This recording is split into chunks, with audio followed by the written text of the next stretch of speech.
ఓం నమ శివాయ. శ్రీ శివమహాపురాణం 26వ రోజు పారాయణం. నిన్నటి రోజున తారకాసురుడి పుత్రులైనటువంటి త్రిపురాసురులు ఈ వీరి ముగ్గురు కూడా తపస్సు చేసి బ్రహ్మదేవుని సాక్షాత్కరించుకొని 3 నగరాలు కావాలి, ఆ 3 నగరాలు ఒకే తాటి మీదకి వచ్చినప్పుడు మాత్రమే మమ్మల్ని సంహరించాలి అని చెప్పేసి వరంగా కోరుకుంటారు. బ్రహ్మదేవుడు సరే అని అంటారు.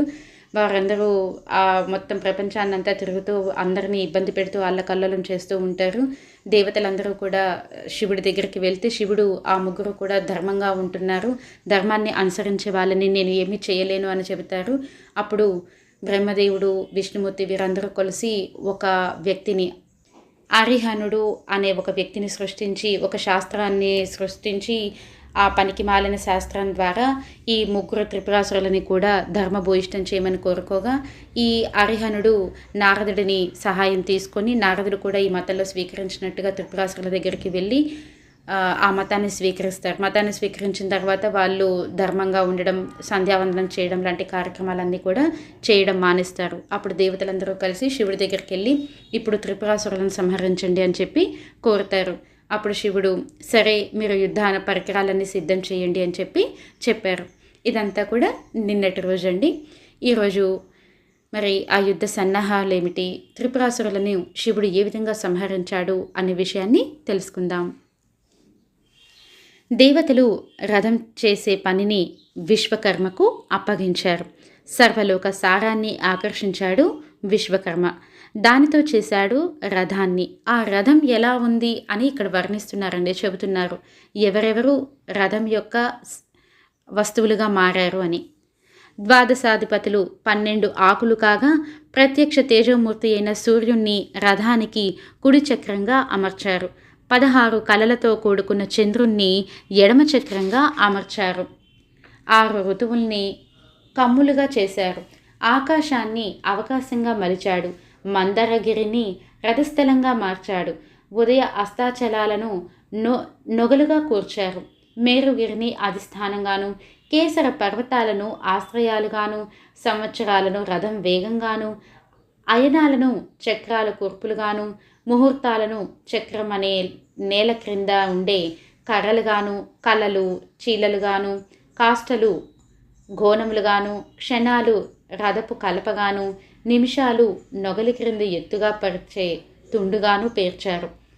అనులవాలు 7 కోలలు, స్వర్గ మోక్షాలు పతాకాలు, అవ్యక్తం 7 కోలల దండం, మరో అవ్యక్త రథ సంచార ప్రదేశంగాను తీర్చాడు. అహంకార కోణాలుగా, పంచభూతాలను సత్తువుగా, ఇంద్రియాలను అలంకారాలుగా, శ్రద్ధను గమనంగాను, షడ్వేందాగాలు పురాణ న్యాయ మీమాంస ధర్మశాస్త్రాలు అప్రధాన భూషణాలుగా, మంత్రాలు గంటలుగా, వర్గాలు తదితర పరికరాలుగా, దిశోపదిశలే పాదాలుగా, సాగరాలు ఆకర్షణాలుగా అమరించాడు. గంగాది దివ్య నదులు స్త్రీ రూపాలు దాల్చి రథస్థలం యొక్క ఇరువైపులా చామరాలు వీస్తున్నాయి. పర్వతాలు రథం ఎక్కేందుకు బంగారపు మెట్లుగా పరిణమించాయి. ఆ మహా అద్భుత రథానికి బ్రహ్మదేవుడు స్వయంగా సారథిగా మారాడు. దేవతలు పగ్గాలు పట్టారు. ప్రణవం కంచి కర్రగా మారింది. మందరం కామగాను, ఆకారం దాని మీద గొడుగుగాను పరిణమించాయి. మేరు పర్వతం ధనస్సు కాగా ఆదిశేషుడు ఆ వింటికి అల్లెత్రాడు అంటే నారిగా మారాడు. సరస్వతీదేవి రథం యొక్క ప్రధాన గంటికను ఆవహించింది. ఇక సద్యోజాతమైన బాణం కావాలి. ఆలోచించగా సర్వం సహస్థితికర్త రుద్రుతుడు అయిన శ్రీ మహావిష్ణువు అనూహ్యమైన శరంగా మారిపోయాడు విష్ణుమూర్తి. మారడం ఆలస్యంగా అగ్నిహోత్రుడు ఆ బాణపు ముక్కును ఆక్రమించాడు. ఇంతెందుకు, సప్తర్షులు పురోగమాలై వేద మంత్రాలు వల్లిస్తుండగా వేదాలు గుర్రాలుగా పూంచబడిన ఆ రథం దానికదే ఒక బ్రహ్మాండంగా బాసిల్లుతోంది. శివుడు యుద్ధోచితమైన రూపం దాల్చాడు. రథం అధిష్ఠించాడు. బ్రహ్మ ఆ రథాన్ని ముందుకు దూకించాడు. త్రిపురాల తావు చేరారు అందరూ. శివుడు తన మహాపర్వత ధనువుకు ఆదిశేషుణ్ణి అల్లెత్రాడుగా బిగించాడు. అగ్నిముఖ విష్ణువును బాణంగా వింటికి సంధించాడు. 3 పురాలని ఏకకాలంలో కట్టాలి కదా, అందుకని 100 సంవత్సరాల పాటు గురి చూశాడు. గురి కుదిరింది. అప్పటికి తారకపుత్రులు త్రిపురాసురులుగా మారి 1000 దివ్య వర్షాలు పూర్తయ్యాయి. చంద్రుడు పుష్యమి నక్షత్ర యుక్తుడై ఉన్నాడు. సరిగ్గా మధ్యాహ్నమైంది. పుష్కలావర్తాలు హఠాత్తుగా ఉరిమి వర్షింపసాగాయి. అభిజిన్ ముహూర్తం చూసుకున్నాడు శివుడు. అంతే, నారిని ఆకారణంతంగా లాగి వదిలాడు బాణం. ఏకకాలంగా త్రిపురాలు ఒకే చోట సంఘటితపడ్డాయి. అంతే, భగ్గున మండిపోయాయి బర్క బాణాగ్నిలో. ఎలా ఉన్న రాక్షసులు అలానే కాలిపోయారు. పారిపోయిన వాళ్ళు 10 అడుగుల్లోపలే పరమపదించారు. 100 సంవత్సరాలు గురిచూసి ఆ 3 నగరాలను ఒకే చోట కలిసిన తర్వాత బాణం సంధించారు. జయ జయ నినాదాల నడుమ త్రిలోకాలు విజయోత్సవాలు చేస్తూ ఆరాధనలను అందుకుంటూ శివుడి సపరివారంగా కైలాసం చేరాడు. జలంధరోత్పత్తి. అనంతరం ఋషుల కోరికపై సూతుడు జలంధరుడి గురించి చెప్పసాగాడు. ఒకసారి పురందర బృహస్పతులు ఇద్దరూ కలిసి కైలాసం వెళ్లారు. శివుడు వారి జ్ఞానాన్ని పరీక్షించి సంకల్పించి భేతాల రూపంలో కనిపించాడు. దేవేంద్రుడు ఆయనను గుర్తించలేక, ఎవరు నువ్వు, ఇలా వేలాడుతున్నావేమిటి? శివుడు కైలాసంలో ఉన్నాడా, ఎక్కడికైనా వెళ్ళాడా అని ప్రశ్నించాడు. కిమపి నాస్తిగా ఉండిపోయాడు ఆ శివుడు. ఎంతైనా దేవతల రాజు కదా ఇంద్రుడు. ఆ అధికార మత్తత వల్ల ఆగ్రహించాడు. వజ్రాయుధంతో ఆ భేతాల రూపాన్ని ఖండించబోయాడు. కానీ ఆ రూపంలో ఉన్న శివుడు వజ్రాయుధంతో సహా వాసవుని చేతిని స్తంభింపచేశాడు. ఆశ్చర్యపోయాడు అమరేంద్రుడు. శివుని పాలనేత్రం నుండి అగ్ని ఆవిర్భవించింది. అప్పుడు అర్థమైంది బృహస్పతికి ఆ బేతాల రూపుడే సర్వేశ్వరుడని. వినయంగా నమస్కరించి ఆయనను స్తుతించాడు. ఇంద్రుణ్ణి ఆయన పాదాల మీదకు నెట్టాడు. ఎలాగైనా సరే ఇంద్రుణ్ణి కాపాడమని శతదా ప్రార్థించాడు. బృహస్పతి కృతస్తోత్ర పాటలకు శివుడు సంతసించాడు. తన పాలనేత్రాగ్నిని లవణ సముద్రంలోకి విసిరివేసి తాను అంతర్హితుడైపోయాడు. అలా ఈశ్వరుడి చేత ఉప్పు సముద్రంలోకి విసిరివేయబడ్డ ఆ అగ్ని తక్షణమే బాలుడిగా పరిణమించింది. ఆ బాలుడే జలంధరుడు. బ్రహ్మ వరప్రభావంతో మహాబలశాలి అయ్యాడు. రాక్షసరాజైన కాలనేమి కూతురు బృందను వివాహం ఆడాడు. రాక్షస బంధుత్వంతో రాక్షసరాజుగా మారి సుఖంగా ఉన్నాడు జలంధరుడు. ఒకనాడు భార్య బంధుమిత్ర పరివార సమేతుడై కొలువుతీరి తలలేని రాహువుని చూసి అతనికి ఆ గతి ఎందువల్ల కలిగిందో చెప్పమని శుక్రుణ్ణి అడిగాడు. శుక్రుడు క్షీరసాగర మదన వృత్తాంతం అంతా చెప్పాడు జలంధరుడికి. అది విన్న జలంధరుడు దేవతాద్వేషిగా మారాడు. సర్వ సైన్యాలను సమాయత్తం చేసుకుని స్వర్గంపై సమరభేరి మ్రోగించాడు. అతిలోక భయంకరమైన యుద్ధం జరిగింది. తట్టుకోలేని దేవతలు పారిపోయి మేరుపర్వత గుహల్లో దాక్కున్నారు. స్వర్గాన్ని యథేచ్ఛగా ఆక్రమించాడు జలంధరుడు. శుంభ నిశుంభాది వీరుల్ని తగిన పదవులలో నియమింపచేశాడు. శత్రుశేషం ఉంచుకోకూడదనే రాజనీతిని అనుసరించి దేవతలందరినీ హరించే నిమిత్తం తాను స్వయంగా మేరు పర్వతం వైపుకు సాగాడు. ఇది తెలిసింది దేవతలకి. వెంటనే మేరుపర్వత గుహలు ఖాళీ చేసి వైకుంఠానికి పారిపోయారు. అక్కడ విష్ణువును శరణు కోరారు. ఆయన వారికి అభయం ఇచ్చాడు. సర్వదేవతా సంరక్షణార్థిగా శౌరి జలంధరుడిపై యుద్ధానికి బయలుదేరబోయాడు. లక్ష్మీదేవి ఆయనను వారించింది. ప్రాణేశ్వర, నేను సముద్రుడు కూతుర్ని. ఆ జలంధరుడు కూడా సాగరతనయుడే కాబట్టి అతడు నాకు తమ్ముడవుతాడు. దయచేసి నా తమ్ముణ్ణి వధించకండి అని ప్రార్థించింది. విష్ణువు ఆమెను ఓదార్చాడు. మనోహరి, నువ్వు దిగులు పడకు. స్థితికర్తను కాబట్టి ఇప్పుడు దేవతా రక్షణార్థం నాకు ఈ యుద్ధం తప్పదు. కానీ జలంధరుణ్ణి నేను వధించను. ఎందుకంటే అతన్ని నేను చంపలేను. అతడు శివుడి యొక్క పాల నేత్రాగ్ని సంజాతుడు. పైగా బ్రహ్మ అతనికి వరం కూడా ఇచ్చి ఉన్నాడు. శివజ్ఞాతను అనుసరించి కాసేపు అతనితో కలహమాడి వచ్చేస్తాను అని చెప్పి రణరంగానికి బయలుదేరాడు. అది తెలిసి ఆగ్రహోదగ్రుడైపోయాడు జలంధరుడు. సరాసరి విష్ణువుతో యుద్ధానికి తానే వచ్చాడు.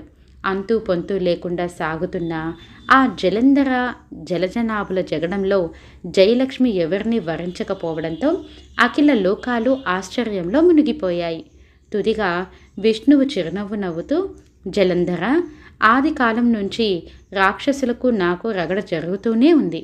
కానీ ఎటువంటి అస్త్రశస్త్రాలకు చలించని నీ బల పరాక్రమాలు నాకు చాలా ఆనందం కలిగిస్తున్నాయి. నీ శక్తి సామర్థ్యాల యందు నేను ప్రసన్నుడినయ్యాను. ఏదైనా వరం కోరుకో అన్నాడు. జలంధరుడు కూడా మందహాసం చేశాడు. నిజంగానే నువ్వు ప్రసన్నుడిపై వరం ఇచ్చేలా ఉంటే మా అక్కగారైన లక్ష్మితో కలిసి వచ్చి నువ్వు నా ఇంటనే నివసించు అని కోరాడు. సరేనన్నాడు శౌరి. వైకుంఠాన్ని వదిలి భార్యతో సహా బావమరిది అయిన జలంధరుడి ఇంటికి వచ్చేశాడు. ఉన్న ఒక్క అండ అలా అయిపోవడం ఉసూరుమన్నాయి దేవగన్నారు. జలంధరుడు అందరినీ జయించి అలనాటి సాగరమదన వేళ సంభూతులైన శ్రేష్ఠ రత్నఛాయల్ని కైవసం చేసుకున్నాడు. దేవతల పదవులలో రాక్షసులను స్థాపించాడు. మూర్తిభూత పరిపాలనమైన విష్ణువే అతని ఇంట ఉండగా అతని పరిపాలనలో లోటేముంటుంది? జలంధరుడు ప్రజలను కన్నబిడ్డల్లా పరిపాలించసాగాడు. ప్రజలెంత సుఖంగా ఉంటే మాత్రం ఏమిటి, పదవులు పోగొట్టుకున్న వాళ్ళు. అందుచేత దేవతలంతా కలిసి దీనులై శివస్మరణ చేసుకోసాగారు. వారి శివధ్యానం ఫలితంగా శివప్రేరితుడైన నారదుడు దేవతార్థమై జలంధరుడి వద్దకు వెళ్ళాడు. లాంఛన మర్యాదలన్నీ అయ్యాక నారదుడు కపట ప్రసంగం ఆరంభించాడు. జలంధర, జగజ్జేతగా పేరొందిన నువ్వు శ్రేష్టమైన రాళ్లను సంపాదించావు, రత్నాలని సంపాదించావు. వృక్షరత్నమైన కల్పతరువు, గజరత్నమైన ఐరావతం, అశ్వరత్నమైన ఉచ్చేశ్వరం, ఇలా అన్నీ ఉన్నాయి నీకు.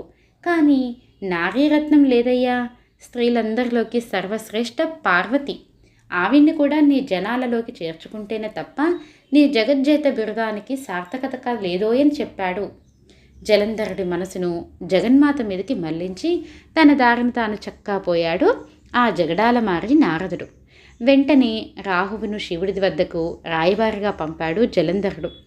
శంకర, వల్లకాట్లో తిరుగుతూ బూడిద పూసుకొని భూతప్రేత పిశాచాదులతో కేరింతలాడే నీకు భార్య యొక్క అవసరం ఏముంది?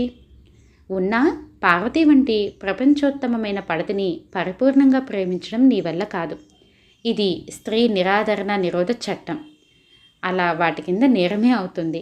అనవసరముగా అర్ధాంగిని కలిగి ఉండడం అక్రమార్జితాన్ని నిల్వ చేసినంత నేరం అవుతుంది.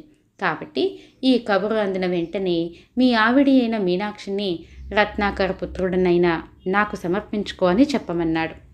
ఆజ్ఞాపించడం ఆలస్యంగా కైలాసానికి వెళ్ళి జలంధరుడు చెప్పమన్న 4 ముక్కలు జగదీశ్వరుడికి వినిపించాడు. ఆ మాటలు వినగానే అంబికాపతి కనుబొమ్మల నడిమి నుంచి ఒక ఉగ్రరూపుడు ఉద్భవించాడు. పుట్టడమే రాహువును చేతబట్టి నోట పెట్టుకోబోయాడు. గొల్లుమన్నాడు రాహువు. నేను జాతికి రాక్షసుణ్ణి అయినా కులానికి బ్రాహ్మణ్ణి. నన్ను రక్షించండి. నేను చెప్పే దాంట్లో ఏదైనా దుర్మార్గం అంటూ ఉంటే అది నాది కాదు. నేను దూతనే గాని దుష్టుణ్ణి కాదు. కాబట్టి నన్ను రక్షించండి ప్రభు అని చెప్పేసి రాహువు ఆర్తనాదాలు చేశాడు. అది విని శివుడు శాంతించాడు. ఆ ఉగ్రరూపుడిని ఆగమని రాహువుని వదలమని ఆజ్ఞాపించాడు. అతగాడు రాహువుని వదిలాడు. అలా విసర్జించబడిన రాహువు సరాసరి వెళ్ళి బర్బర దేశంలో పడ్డాడు. అప్పటి నుండి రాహువుకు బర్బరుడు అనే పేరు వచ్చింది. ఆ రాహువు వెళ్ళి జరిగినదంతా జలంధరుడికి చెప్పాడు. గయ్యమన్నాడు జలంధరుడు. తక్షణమే గంగాధరుడిపై యుద్ధానికి తరలాడు. కాలనేమి, శంభుడు, విశుంభుడు మొదలైన వీరులతో జగజ్జేత జలంధరుడు జగదీశ్వరుడైన గంగాధరుడి మీదకి జగడానికి బయలుదేరగానే ఒంటికన్ను శుక్రాచార్యుడు, తలకాయ లేని రాహువు ఎదురొచ్చారు. జలంధరుడి కిరీటం జారిపడింది.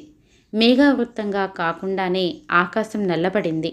మృత్యువు తప్పనిసరి అని సూచించే శకునాలు ఎన్ని ఉన్నాయో అన్ని శకునాలు తోచాయి.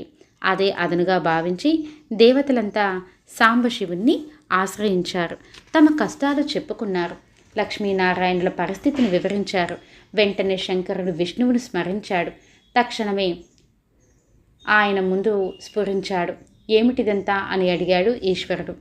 ఇంద్రుణ్ణి కాల్చివచ్చి నీ పాలనేత్రాగ్ని నీరదిలోకి నెట్టావు, సముద్రంలోకి పంపించావు. ఆ నిప్పే జలంధరుడుగా మారి దేవతలకు ముప్పుగా పరిణమించింది. వాడు నీ అంశతో పుట్టడం వలన సముద్రం ద్వారా జన్మించి లక్ష్మికి సోదరుడు కావటం వలనను సృష్టికర్తగారైన 4 తలకాయల వారు ఆ రాక్షసుడి శివుడి చేత మాత్రమే నిర్జింపబడేటట్లు వరాన్ని దయచేయడం చేత నేను అతన్ని చంపలేకపోయాను. ఆ మాట నిజమే. వరం ఏదైనా కోరుకోమంటే రమాసహితంగా తన ఇంటినే ఉండమని కోరుకున్నాడు. ఆడిన మాట తప్పలేక ఇన్నాళ్ళు అక్కడే ఉన్నాను. ఇక నీ దయ అని విష్ణుమూర్తి చెప్పారు. మరి ఇంకా స్వామివారు శివుడు ఏ విధంగా వారిని చంపారు అని చెప్పేసి జలంధరుడిని రేపటి రోజున తెలుసుకుందాం. ఇది శ్రీ శివ మహాపురాణం 26వ రోజు పారాయణం సంపూర్ణం. శివార్పణం. స్వస్తి.